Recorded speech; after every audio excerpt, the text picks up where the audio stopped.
अल्हम्दुलिल्लाहि रब्बिल आलमीन वस्सलातु वस्सलामु अला सय्यिदिल अंबियाइ वल मुरसलीन अम्मा बाद फ़ाऊज़ु बिल्लाहि मिनश शैतानिर रजीम बिस्मिल्लाहिर रहमानिर रहीम। ईमान मुफस्सल की तफसील में हमें आमनतु बिल्लाहि यानी अल्लाह पर ईमान लाने के बारे में जानकारी हासिल कर ली, और इसके बाद व मलाइकतिही यानी फ़रिश्तों के ऊपर ईमान के बारे में भी हमें जानकारी हासिल कर ली। इसके बाद व कुतुबिही यानी अल्लाह के किताबों पर ईमान के बारे में आज इंशाअल्लाह ताला हमें बयान कर लेंगे।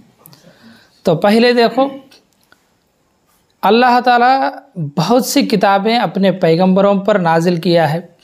यानी पहले ये बात अच्छी तरह समझ लो, किताब जो है पैगंबर के ऊपर नाजिल होता है, खा वो नबी हो या रसूल हो, जिसके ऊपर भी हो सकता है। अल्लाह ताला जिसके ऊपर चाहे उसके ऊपर किताब को नाजिल फरमाए है। और किताब को इसलिए नाजिल फरमाता है अल्लाह ताला कुरान में भी इस बात की वजाहत की है कि कुरान में इस तरह अल्लाह ताला इरशाद फरमाए, पहल सब लोग जो है एक ही उम्मत के जैसा थे, कान अन्नास उम्मतम वाहिदा, पहल पूरे लोगों क्या है एक उम्मत थे। फिर इसके बाद क्या हो गया, उनके दरमियान जो है इख्तिलाफात पैदा हो गए, उनके बारे में, उनके दीन के बारे में, उनके मसाइल के बारे में इख्तिलाफात पैदा हो गए। जब अल्लाह ताला पैगंबरों को भेजना शुरू कर दिए, उनको इंतज़ार करना शुरू करे, बिशारत देना शुरू करे, और उन मसाइल को, उन इख्तिलाफात को अल्लाह ताला उन पैगंबरों को एक किताब देकर उस किताब के ज़रिए वो फ़ैसलों को जो है अल्लाह ताला करे। तो हर एक किताब भी जो है अल्लाह की तरफ से जो भी नाजिल होती है वो इंसानों के लिए हिदायत है, और जो भी उनके दरमियान इख्तिलाफात होती उसे ख़त्म करने वाली चीज़ है। जैसा कि हमारे कुरान करीम है, ये क्या है, ये वल फुरक़ान है। ये क्या है, अल फुरक़ान यानी हक़ और बातिल को फ़र्क करने वाली किताब है। और ये मीज़ान है, ये कसौटी है, ये नापती है, और ये अल्लाह ताला की तरफ से फ़ैसला करने वाली एक किताब है। तो इस तरह अल्लाह ताला हर एक उम्मत के लिए जो भी अल्लाह ताला चाहे उस पैगंबर के ऊपर एक किताब को नाजिल फरमाए। और अल्लाह ताला फरमाता है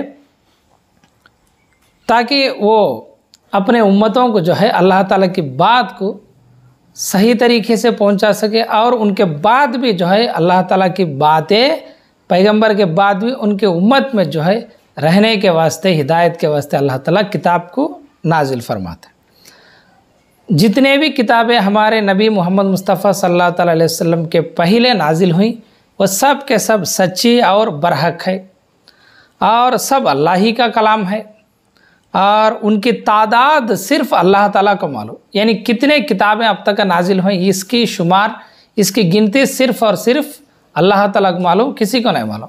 क्योंकि कोई भी सही रिवायत मौजूद नहीं है। तो थोड़े लोग 130 बोलती हैं, थोड़े लोग 140 बोलती हैं। तो जो भी है इसके बारे में हम ना को इन्फॉर्मेशन नहीं। अलबत्ता किताबों में, अल्लाह ताला किताबों में दो किताबें हैं। अल्लाह ताला किताबों में दो किस्म हैं। एक आकू किताब यानी जो शरीयत के बातें होती उसमें, क़यामत के बारे में होता है, सब के बातें होती इसमें, सब चीज़ें होती। तो एक ऐसी किताब अल्लाह ताला उलुल आज़म पैगंबरों के ऊपर नाजिल फरमाता है, बड़े बड़े उम्मतों के लिए नाजिल फरमाता है। इसके अलावा थोड़े पैगंबरों के ऊपर भी अल्लाह ताला छोटे किताबें नाजिल फरमाया है। उनको जो है सहीफ़े बोलती। क्या बोलती हैं? सहीफ़े। वो आता है ना कुरान में, सुहुफ़ी इब्राहीम व मूसा, यानी हमने किताबें, छोटी किताबें जो है मूसा के ऊपर भी नाजिल फरमाई और इब्राहीम अलैहिस्सलाम के ऊपर भी नाजिल फरमाई। हाँ, इन सब छोटी किताबों को क्या बोलती हैं? सहाइफ़ बोलती हैं, सहीफ़े बोलती हैं। तो उनकी तादाद क्या है हमें नहीं मालूम। अलबत्ता जो कुरान करीम में और हदीस करीमा में हमें 4 मशहूर किताबें जो उलुल आज़म पैगंबरों के ऊपर जो नाजिल किए गए हैं उनका ज़िक्र हम लोग को नामों के साथ कुरान में मिलता है। इंशाअल्लाह ताला उसके बारे में हमें देखेंगे। वो 4 किताबें ये हैं। पहली किताब जो है तौरात, इसे तौरीत भी बोलती। तौरात है किताब का नाम। ये मूसा अलैहिस्सलाम की ऊपर नाजिल हुआ है।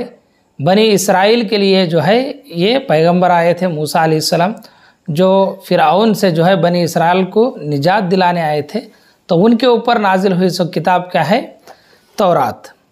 इसके बाद उन्हीं बनी इसराइल के लिए अल्लाह ताला दाऊद अलैहिस्सलाम के ऊपर एक किताब नाजिल फरमाया है, उस किताब का नाम है ज़बूर। और इसके बाद उन्हीं बनी इसराइल की लिए आखिरी जो उनके पैगंबर आए हैं बनी इसराइल के लिए, वो है ईसा अलैहिस्सलाम। तो ईसा अलैहिस्सलाम के ऊपर नाजिल की गई किताब का नाम है इंजील। तो ये 3 बनी इसराइल के लिए मुक़द्दस किताबें हैं उनके पैगंबरों के।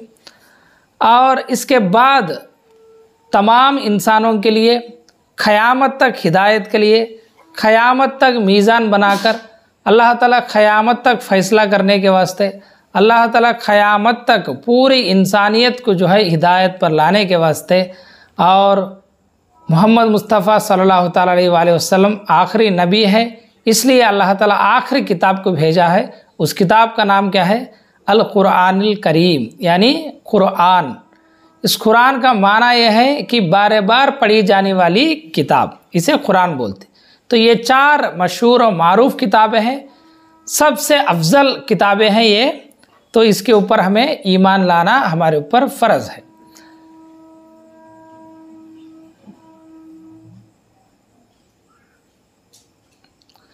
इसी तरह याद रख लो, कुरान के अलावा जितने भी पिछली किताबें हैं वो तहरीफ शुदा है, यानी उसमें अल्लाह ताला की कलाम तो है लेकिन उसमें बहुत सारे तहरीफ करे हैं, जो उनके बातें लोगों के बातें भी उसमें शामिल किए हैं। तो आज के दिन हमें एग्जैक्टली जो है अब इंजील या तौरात या ज़बूर को पढ़कर इसमें फ़र्क करना मुश्किल हो गया है। इस तरह जो है वो तहरीफ हो गए हैं। तो हमें तौरात, इंजील, ज़बूर के ऊपर ईमान लाते हैं जैसा कि अल्लाह ताला उनके ऊपर नाजिल फरमाया है। तो उसमें अब है सो हर एक के आयत के बारे में हमें ईमान लाना ज़रूरी नहीं, क्योंकि उस किताब के ऊपर हमें ईमान लाती उसमें कौन सी आयत तहरीफ शुदा है, कौन सी आयत जो है ये अल्लाह ताला की कलाम है, ये हमें आज के दिन फ़र्कना मुश्किल हो गया है। और दूसरी बात यह है, कई किताबें उनके तर्जुमे होकर बहुत सारी खराबियाँ उसमें पैदा हो गए हैं। कई चैप्टर्स जो है उन्हीं के चैप्टर्स में जो है उन्हीं की किताबों में वर्शंस अलग अलग है, इसमें है सो बातें उसमें हतें। तो हमारे लिए जो कुरान है अल्लाह ताला इसकी हिफाजत लिया है, तो इस एक क़यामत तक भी इसमें एक हरफ भी नहीं बदलता। लेकिन उन किताबों का अल्लाह ताला इस तरह की जिम्मेदारी नहीं लिया है, इसलिए वो तहरीफ हो गए हैं। और फिर भी उन किताबों के अंदर आज भी तुम्हें तौहीद को देख सकते हैं, तौहीद उन किताबों में भी पाया जाता है। तो अगर कोई पढ़ना चाहे तो मुमानियत तो नहीं, मगर उसमें के अगर कोई अहकाम वगैरह क्या तो है तो वो हमारे लिए आज के दिन जो है जायज़ नहीं। हमें सिर्फ़ और सिर्फ कुरान करीम में जो भी अहकामात हैं हमें उसी के पाबंद है, उसी के ऊपर अमल करना हमारे लिए फ़र्ज़ है। और जो भी सुन्नत करीमा में हुज़ूर सल्लल्लाहु अलैहि वसल्लम के ज़रिए जो है जो भी अहकामात आई हमें उसके फॉलोअर्स हैं, उन्हीं को हमें फॉलो करते। तो पिछले किताबों में अगर शौक़ के तौर पर या इल्म के तौर पर या तहक़ीक़ के तौर पर हमें पढ़ सकते हैं, मगर उसमें जो अहकाम है वो फॉलो होना हमारे लिए ज़रूरी नहीं, ये बात अच्छी तरह याद रख लो। और कुरान के बाद कोई भी किताब आने वाली नहीं है आसमान से, लिहाजा कुरान करीम क़यामत तक भी मुसलमानों के लिए अल्लाह ताला की किताब है। ये सब लोग जो है सब जिन्हें भी जो भी इख्तलाफात है हमें कुरान ही की तरफ रुजू लाना है। और इस तरह हमें अल्लाह ताला की किताबों के ऊपर ईमान लाना है। और हर एक बात भी अल्लाह ताला कुरान करीम में अल्लाह की किताब में इरशाद फरमाया है, तो हमें कुरान के करीब होना है ताकि हमें अल्लाह ताला की कुर्बत पा सके। क्योंकि जो कुरान को मजबूती से पकड़ लिया है, जैसा कि हुज़ूर सल्लल्लाहु अलैहि वसल्लम इरशाद फरमाते हैं हज्जतुल विदा के मौके के ऊपर, मैं तुम्हारे दरमियान 2 चीज़ों को छोड़ कर जाता हूँ, एक कुरान करीम और दूसरी मेरी अहले बैत। तो हमें मजबूती से पकड़ लेना है अल्लाह ताला की किताब को, क्योंकि ये अल्लाह की रस्सी है। जिसने भी इसे मजबूती से पकड़ लेता है, अल्लाह ताला के ऊपर भरोसा करता है, वो हिदायत पाता है। और जिसने भी इसे छोड़ डाला है तो वो शैतान को जो है गुमराह करने उन्हें आसानियाँ पैदा करता है। तो अल्लाह ताला से दुआ है कि अल्लाह ताला की किताब के ऊपर हमें सही तरीके से ईमान लाए और उसमें जो भी अहकामात अल्लाह ताला बयान फरमाया है उसके ऊपर ईमान लाने और अमल करने की तौफीक अता फरमाए। अल्लाह ताला हमें सिरातल मुस्तकीम पर चलाए। इन्नल्लाह मलाइकतहु युसल्लूना अलन नबी या अय्युहल्लज़ीना आमनू सल्लु अलैहि व सल्लिमू तस्लीमा।